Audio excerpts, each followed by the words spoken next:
So the maintenance on the LT4 continues. Today we're going to worry about the transmission. So it is a stick shift, but there still is maintenance that needs to be done. So the first is going to be hydraulic fluid in the clutch system. So here's the clutch master cylinder. All you have to do is take two little screws out of the computer. You slide the computer out of the tray and boom, you got it. So it's really simple. It's like a mini brake master cylinder. You push on this with the clutch pedal. That moves the slave cylinder that's on the side of the transmission, and that takes the clutch away from the engine. So that fluid in there, as you can tell, is pretty gross, and it needs flushed every once in a while. So what I'm going to do is I'm going to do a gravity bleed on it. Basically, I'm going to open up the bleeder, let it start dripping out, and then slowly keep adding to this, and eventually it will all bleed out clean. It just takes a little while. Right, I'm sorry all these shots are so awkward. That's what happens when you don't have a lift and you want to show something underneath the car.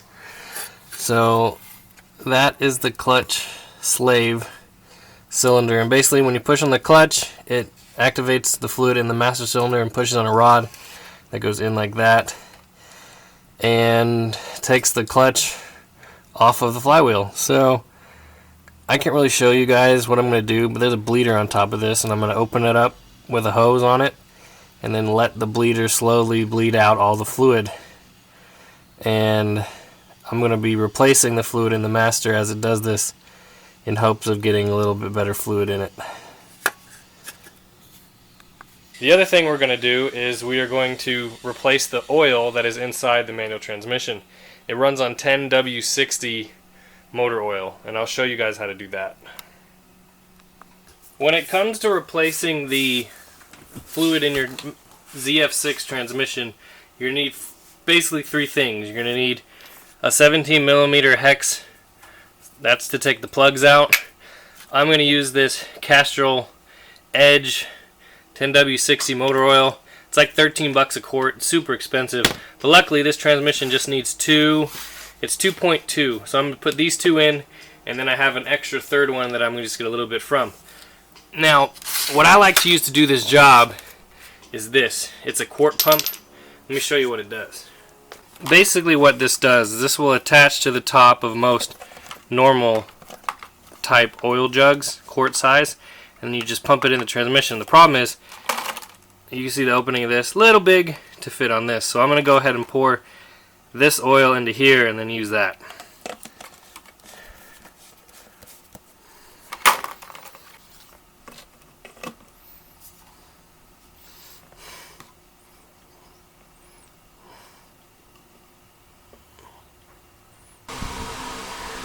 So here under the car we have, that's the fill plug and that's the drain plug. So it's pretty simple. I mean, you just undo the fill, undo the drain, let it drain, put the drain back in, and then put your new oil back in. I don't know when it's been done. The car has 125k on it, so I'm pretty sure it hasn't been done in a long time, so it needs to be done. Per the instructions, you're supposed to do this with the car warm.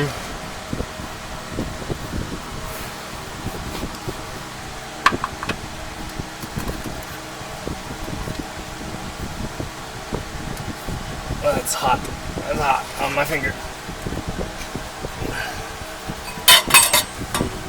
Extra leverage helps.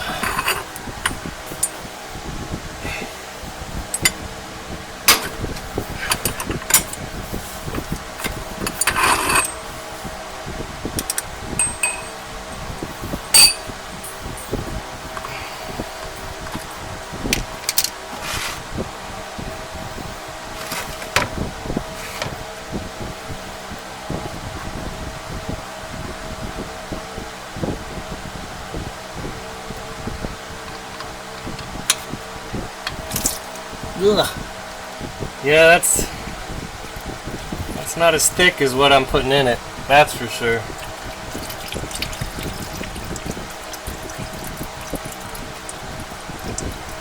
It's gross.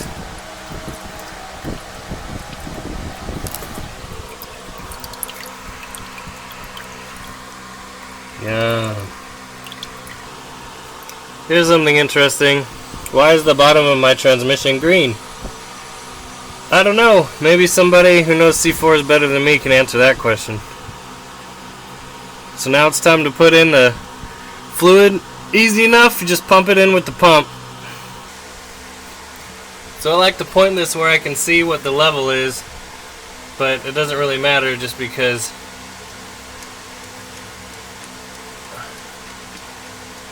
right now I'm just putting in one and I just need to empty this whole bottle, basically. So here's the pump. Basically all you do is just pump it and it goes up in there. This is how you do rear ends too, except for they don't have a drain. You gotta suck it all out. So here's the extra third quart that I have. So what I do, after I've put 2 in, I fill it up to about the 200 mark right there. And that's usually enough to fill it up until it comes out the transmission hole. Or until it comes out the fill hole. Here's the old engine oil. Honestly, it moved just like water. Check this out. So most oil doesn't drip that fast. It's really thin, so obviously it's been in there for a long time. The longer you keep it in there, the more viscosity it loses, and the less it does to lubricate. So, you know, it's probably 35 bucks to do that yourself, plus the bit in the top, so maybe 40 or 50 by the time you're done, but that's less expensive than a new transmission.